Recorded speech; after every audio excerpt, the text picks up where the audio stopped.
To add a custom notification sound in Samsung Galaxy S24 Ultra, first you have to put the sound file you like to use as your notification sound in the notification folder. To do so, open My Files app. Navigate to the folder where you save the audio file you like to set as notification sound.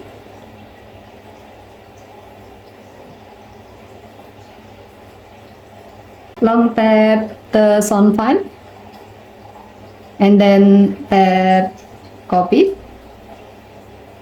Now go back to the internal storage, find notification folder and then tap the folder to open it.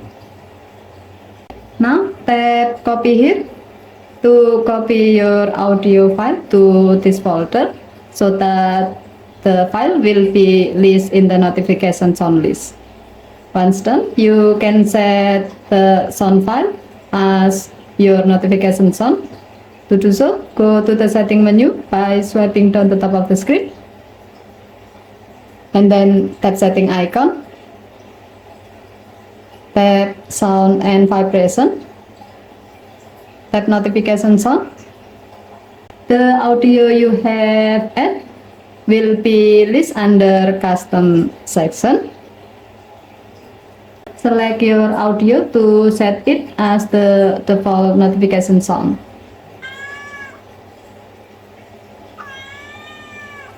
Now your phone will play the audio when the apps that use the default notification sound receive a new notification. Okay, thank you for watching. Have a nice day.